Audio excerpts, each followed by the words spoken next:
something like that about you, then they're expecting great things out of you. You just have to wipe it out of your head, though. I'm human and he's a horse. We have our own days.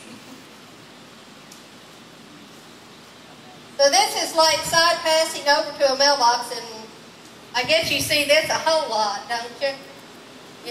Some. And normally there's something in it. We forgot to put anything in it and show it to the judge or the people. And at home, if you notice she's looking at it, at home I actually do have treats sometimes in there. So incentive, you know, to kind of stand here and she says, where is it?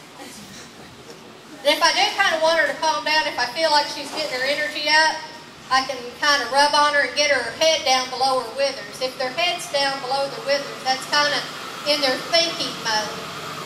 When their head's up here and they're looking around, that's more like their instinct is starting to take over, and you can kind of watch out. That's why it's easy for her to think on instinct. She can get her head up easily. Where Star and pretty much Tracy's horse, they tend to be lower-headed. And so it's easy for them to get their head down and start using their brain for thinking instead of just thinking about instinct.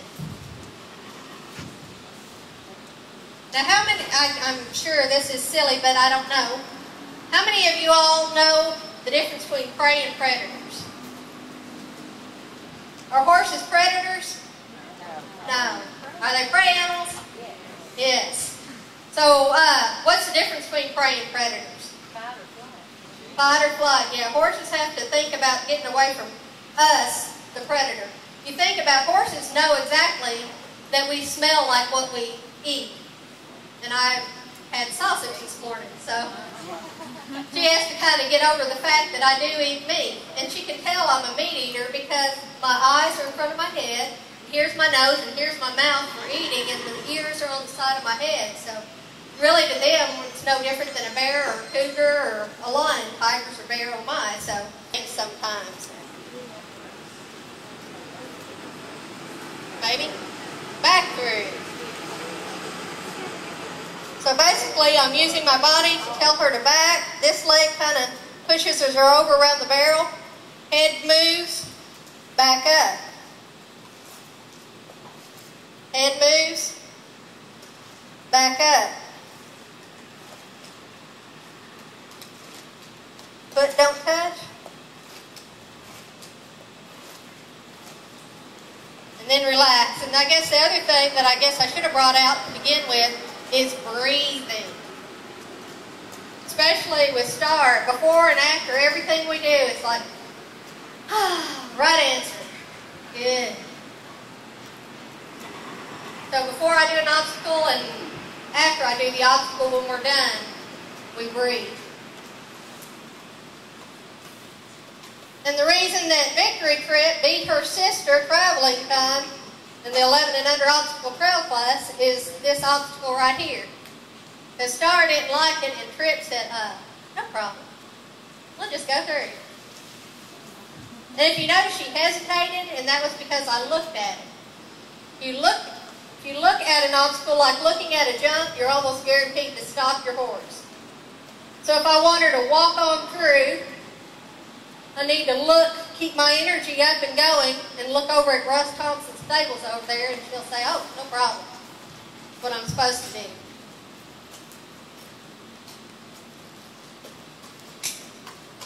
So you can have noodles. You can use your imagination on just about anything. Now, before they did the Twhbea-trail course with the Extreme Cowboy, did they have to turn in all the obstacles that they did? So if somebody wanted to put on an Extreme Cowboy, they would turn in. They've got a book of all the approved obstacles, and if there's something that you want to use that's not in there that might have a little twist to it or something, then you have to have it approved. Their big thing is they want to make sure it's safe.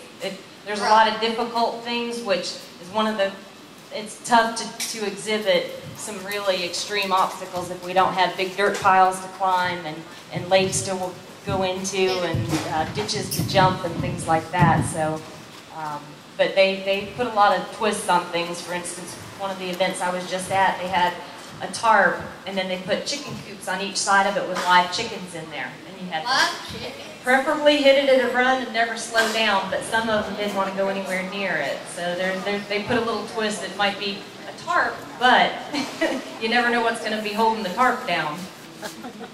That would be kind of scary. Oh, I didn't. What does EXCA stand for? What? Extreme Cowboy Association. She wins! Yay! Woo! For her. So like giving her the ball to chase, that's a reward. Like that was a toy for her. So she actually likes doing that. So if I go over something that kind of worries her,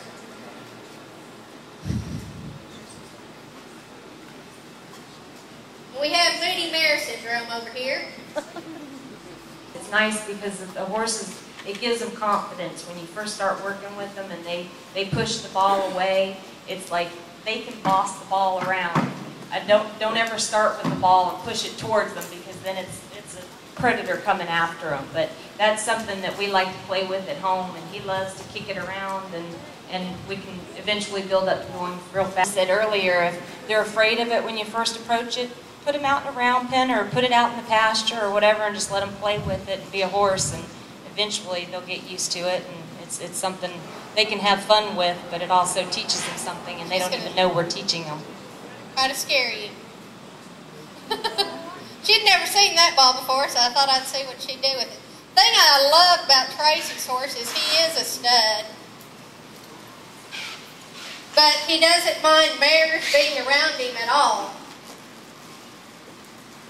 One of the things we have to do in the cowboy racing sometimes is pony a horse, so we had to teach him that he had to have his manners in check when we had to do anything, so we use him at home to pony colts and stuff off of, and that gets him used to it in case we encounter one of those at one of the cowboy races. Here we've got, well, these are really tall cones. I was going to try to, well, maybe I can. We'll see.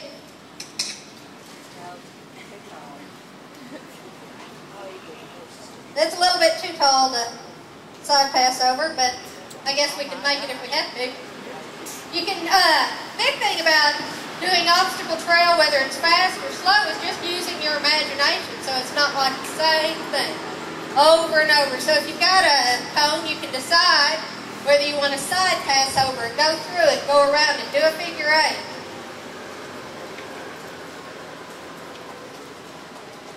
Then if you want a serpentine, you've got choices.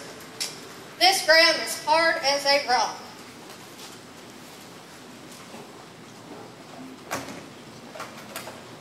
So you can decide whether you're going to go backwards or forwards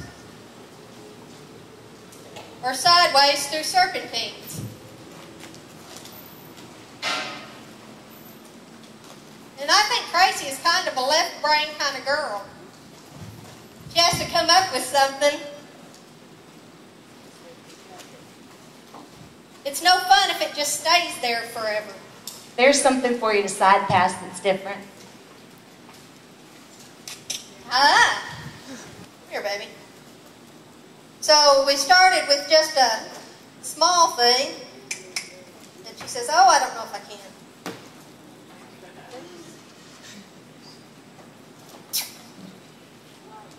Says, So probably if I was doing it at home, I would have done it on the ground first. No, not that one. Well, okay, not going to make her feel wrong for going back over. So you can say, "Good girl." Even though I thought I was going after that one, since she started giving me that, I changed what I was doing. Over. Good girl. Good girl.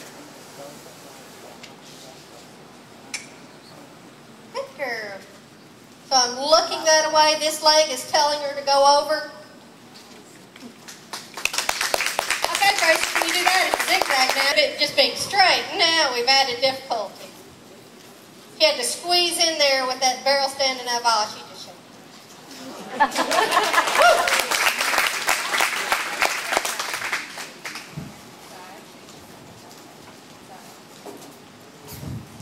if you see her, she's actually using a little bit of the turning on the forehand and then going over. And there, her left leg is telling him to go over. So if you notice that, the obstacle is actually in between your horse's front legs. So you want to think about it being even with your leg. I'd say that's one of the biggest problems with people being successful at a side pass is that the obstacle isn't actually in between their legs. It's more like in front of them. I heard it described one time as a sweet spot, and that's real tough to find when you're trying to side pass a horse. You can have one side pass perfect without anything between its legs, but as soon as you get a pole or something small between its legs, they're kind of discombobulated, and then the rider gets flustered and all that. So the first thing, we go to something small. Don't start side passing barrels when you first start working on your side pass over things. But make sure you've got your horse real fluid going both directions without anything before you go trying anything. So you want one that's going to go really quick and respond to you. Side. Then you can go on and try to put things down between their legs. Start simple with a pole. Then you can move up to something a little bit bigger. One of the things that they make us do sometimes, you get your horse used to a simple pole between its legs and it's doing everything great. Then they go and throw flowers on the pole. And your horse is like, whoa, I don't want to. Bring your flowers. I knew there was something.